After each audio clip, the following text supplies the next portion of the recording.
É um prazer estar aqui para apresentar a comunicação intitulada Estudo Piloto e o Ateliê Biográfico de Projeto, rodas de conversas com estagiários e estagiárias de música.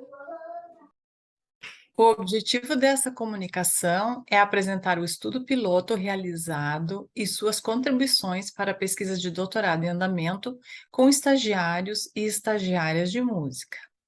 Estudo piloto na pesquisa qualitativa é discutido por Godoy como um dos critérios a ser utilizados por pesquisadores para seus estudos terem mais qualidades. Canhota define o estudo piloto como um meio muito útil de elaborar ou testar o protocolo de investigação.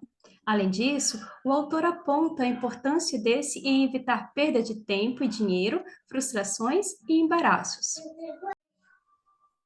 O objetivo do estudo piloto foi realizado para experienciar a postura da pesquisadora em uma pesquisa-formação autobiográfica e testar as dinâmicas e procedimentos pensados como motriz para narrativas orais e escritas de si em um ateliê biográfico de projeto. O contexto histórico e social em que vivíamos no segundo semestre de 2021, quando o estudo foi realizado, era ainda de restrição, causada pelo vírus SARS-CoV-2. Desse modo, ele ocorreu de forma remota, com aqueles ou aquelas que pudessem e que concordassem em participar da pesquisa. Ao todo, nossos colaboradores foram estagiários e estagiárias do curso de licenciatura em música de duas universidades públicas brasileiras. As etapas da coleta de informações foram pensadas seguindo as propostas de Elohim Moenberg para o ateliê biográfico de projeto. Assim, pensamos em 4 eixos temáticos que levariam os estudantes a refletir e dialogar sobre a profissão professor ou professora de música na escola e suas histórias de vida em formação. Primeiro, biografias sonorizadas, que eram as músicas apresentadas pelos e pelas estudantes que contavam suas histórias de vida e formação. Segundo, narrativas musicadas, que eram músicas que contam histórias de vida, suas histórias de vida. Terceiro, escola como campo de trabalho do professor e da professora de música. E quarto, a profissão professor-professora de música. Para cada um desses eixos, para suscitar as discussões e reflexões, foram apresentadas músicas, trechos de filmes e documentários. A partir desses, os colaboradores e as colaboradoras eram estimuladas a escrever suas autobiografias. O ateliê biográfico de projeto é definido por Delohim Moenberg como um procedimento metodológico autobiográfico para a condução da construção de experiências do sujeito e das histórias de vida, em uma dinâmica que liga sua temporalidade, que, por meio do seu projeto social, visa um futuro do sujeito. São momentos de narração, biografização e heterobiografização, organizados e coordenados pelo investigador ou pela investigadora e socializados em grupo. Ele pode ser utilizado na formação de adultos e acontece por meio de encontros com até 12 participantes, dividido em 6 etapas de execução. De forma resumida, as etapas do ateliê são: primeiro, esclarecer a investigação e o ateliê biográfico de projeto.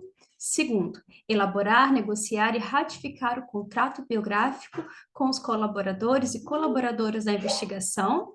Terceira, produção das narrativas orais autobiográficas e a sua socialização. Quarto, produção de narrativas escritas e socializações em pequenos grupos. A quinta, socialização das narrativas autobiográficas com todo o grupo. E, por fim, a sexta, a nomeação do projeto biográfico. Vale ressaltar que a socialização das narrativas tem o intuito de provocar a reflexividade sobre as histórias de vida. O grupo faz perguntas para aqueles que narram, com o intuito de compreender melhor o texto compartilhado. Durante os encontros, os materiais, os filmes, as músicas utilizadas para estimular as conversas e as narrativas autobiográficas eram colocados por todos em um Padlet, um mural virtual construído de forma coletiva, como uma forma de continuarmos interagindo entre os encontros virtuais no ateliê biográfico de projeto. A partir das etapas descritas, realizamos 3 adaptações.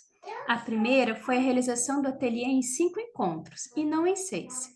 Isso se deu pela quantidade de estagiários e estagiárias, apenas 7, o que dificultaria a divisão em grupos menores, e pela tentativa de realizar menos encontros, devido à grande exposição que todos e todas estavam tendo ao computador no período pandêmico.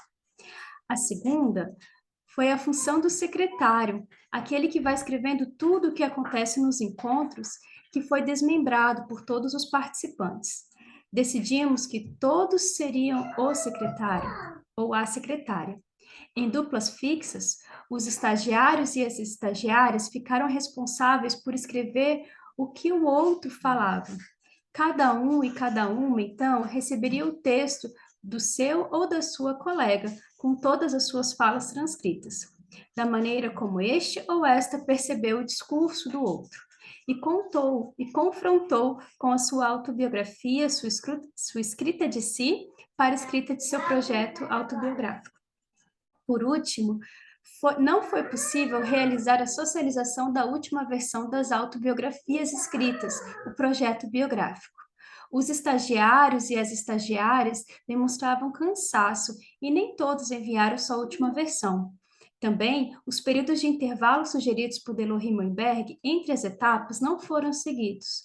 Como o estudo piloto foi realizado fora da disciplina ou de um curso ou algo que mantivesse o vínculo entre os colaboradores e colaboradoras, compreendemos que, e também compreendendo que o período que estávamos vivendo era intenso, com relatos de cansaço, sobrecarga de telas e demandas de estudo e trabalho, planejamos nossos encontros de forma padronizada, para mudar o menos possível a rotina de todos os envolvidos.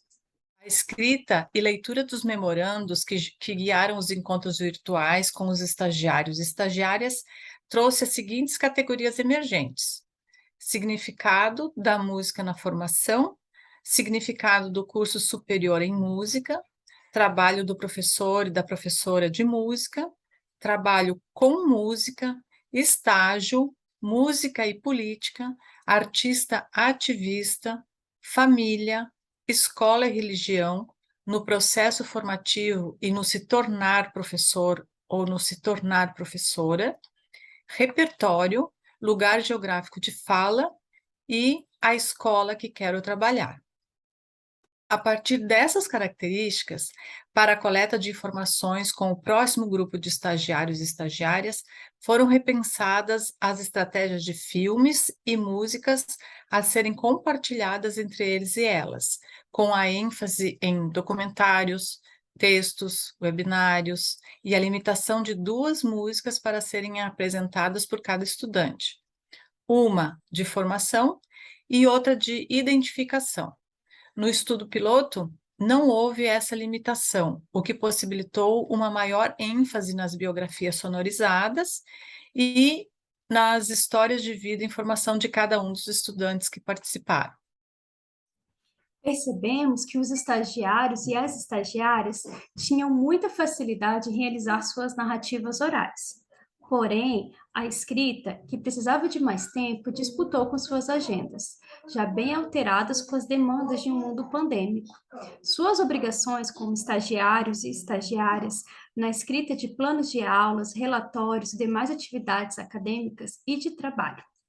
Então, para a continuação da pesquisa, como acreditávamos que essas demandas seriam as mesmas do grupo piloto, pensamos em começar o ateliê com a socialização entre os colaboradores e colaboradores de seus releases escritos, já como uma forma de apresentação e de primeiro texto compartilhado entre grupos. E a partir desse pequeno texto, ir ampliando e refletindo sobre suas histórias de vida e formação, como exemplo da autobiografia escrita apresentada por um estagiário.